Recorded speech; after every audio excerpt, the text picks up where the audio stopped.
Cam जो public. तो आज हम करने वाले हैं JEE 2024 में पूछा गया बायनोमियल थियरम चैप्टर का एक क्वेश्चन। तो देखते हैं बायनोमियल में से कौन सा क्वेश्चन पूछा गया था। बायनोमियल में से क्वेश्चन पूछा गया था कुछ ऐसा।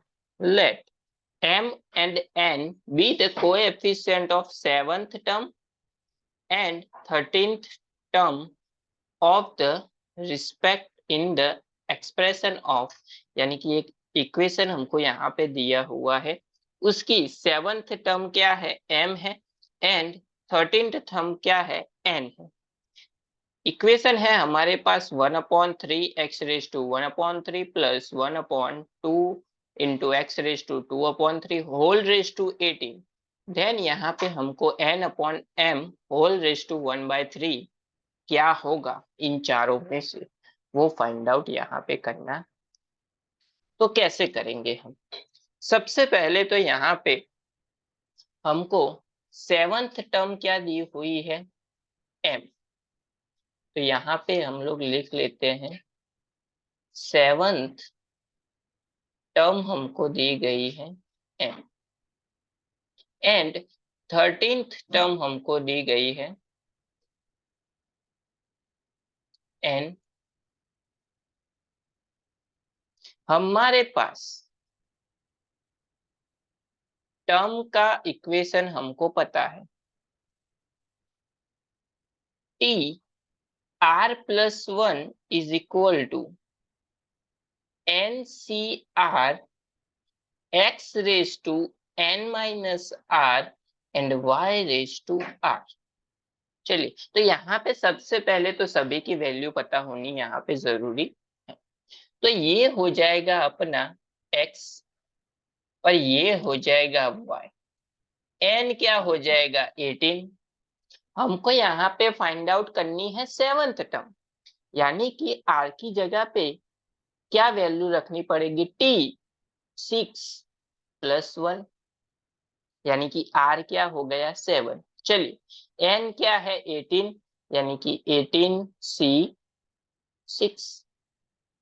x की जगह पे value x⁻⁻3 whole raise to 18-6।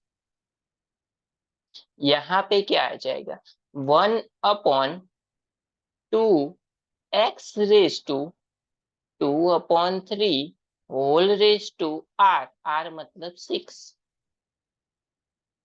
चलिए सिंप्लीफाई कर देते हैं इसको। ये क्या हो जाएगा 18c6 वैसे का वैसा, ये हो जाएगा x⁻⁻3 होल रेज टू 18-6 यानी कि 12। ये हो जाएगा 1/2 x⁻²/3 होल रेज टू 6। चलिए पावर को मल्टीपल में ले लेते हैं, यानी कि 18c6 x⁻⁻3 इंटू 12 लिख सकते हैं, 12 मल्टीपल में, एंड 3⁻12 लिख सकते हैं यहाँ पे। चलिए यहाँ पे क्या बचेगा 1⁻6 1 ही मिलेगा अपॉन 2⁻6 इंटू x⁻2/3 इंटू 6। यहाँ से 2 कैंसल, यहाँ से ये 4 कैंसल। चलिए, तो यहाँ पे क्या बचा x⁻4, यहाँ पे x⁻2 इंटू 2 4, यानी कि x⁻4 x⁻4 कैंसल। बचा क्या फाइनली अपने पास 18c6 1/3⁻12 इंटू 1/2�6। ये बचा अपने पास इज इक्वल टू, ये क्या है अपना m है। अब बारी आती है n टर्म की, यानी कि r की जगह पे अपना क्या आ जाएगा, r की जगह पे आ जाएगा 12, यानी कि t 12+1 is equal to NCR मतलब 18c12। x की जगह पे है x⁻⁻1/3 whole raise to 18-12 into 1/2 x⁻2/3 whole raise to 12। चलिए सिंप्लीफाई कर देते हैं इसको। 18C12 x raise to 1/3 upon 3 whole raise to 18 - 12 यानी कि 6 1/2 x raise to 2/3 whole raise to 12। Calculate कर लेते हैं इसको तो क्या हो जाएगा। 18C12 x raise to 1/3 into 6 upon 3 raise to 6 1 raise to 12 यानी कि 1 2 raise to 12 x raise to 2/3 into 12। ये कैंसिल आउट हो जाएगा 2 से, ये कैंसिल आउट हो जाएगा 4 से। तो यहाँ पे क्या मिलेगा 18C12 1/3 raise to 6 into 1/2 raise to 12। लेकिन यहाँ पे देखिए क्या था x² upon x raise to 8 मतलब x रेज टू 8 चला जाएगा ऊपर, मतलब x raise to 2 minus x raise to -8 यानी कि मिलेगा x रेज टू -6। तो ये हमको मिल गया n। हमको क्या फाइंड आउट करना है n/m होल रेज टू 1/3। तो सबसे पहले n/m फाइंड आउट कर लेते हैं। तो n/m क्या हो जाएगा। चलिए n क्या था अपना 18C12।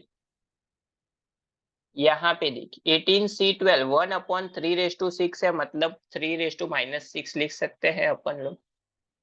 उसी तरह से 2 रेज टू -12 है, 2 रेज टू -12 लिख सकते हैं इसको भी 2 रेज टू -12। यहाँ पे हमको दिया गया है क्या, सिर्फ कोएफिशिएंट है, मतलब x की टर्म यहाँ पे हमको नहीं लेनी है।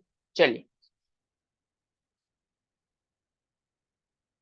यहाँ पे क्या आ जाएगा अपॉन m क्या था 18C6 1/3 रेज टू 12 मतलब 3 raise to -12 and 1/2 raise to 6 मतलब 2 रेज टू -6 लिख लिया सब गिवन डिटेल्स। चलिए 18C12 तो NCR की फॉर्मूला पता होनी चाहिए, n⁻r⁻⁴ इंटू n−r⁻। चलिए फॉर्मूला में अप्लाई कर देते हैं 18 अपॉन 12 18 - 12 यानी कि 6। 3 रेज टू -6 है, ये चला जाएगा ऊपर, मतलब 3 raise to -6 plus 12 2 raise to -12 -6 चला जाएगा ऊपर, 2 रेज टू -12 प्लस 6 अपॉन यहाँ पे 18C6 यानी कि 18 अपॉन 6 इंटू 18 - 6 यानी कि 12। तो ये दोनों कैंसिल आउट हो जाएंगे यहाँ पे। ये क्या मिला हमको 3 raise to 6 into 2 raise to -6 यानी कि इसको हम ऐसा लिख सकते हैं 3 raise to 6 upon 2 raise to 6। तो 6 दोनों की पावर कॉमन 3/2 रेज टू 6। यहाँ पे n ये क्या मिला हमको n/m मिला। यहाँ पे हमको चाहिए इसका 1/3 यानी कि होल रेज टू 1/3 दोनों साइड ले लेते हैं, मल्टीप्लाई कर देते हैं 1/3 से। तो ये हो जाएगा पावर 2 यानी कि n/m होल रेज टू 1/3 क्या मिला 3 का स्क्वायर क्या हो जाएगा 9 अपॉन 2 का स्क्वायर हो जाएगा 4 यानी कि ये हो गया अपना करेक्ट ऑप्शन 9/4 यानी कि आंसर हो गया हमारा फोर्थ वाला जो कि हमको क्वेश्चन में पूछा गया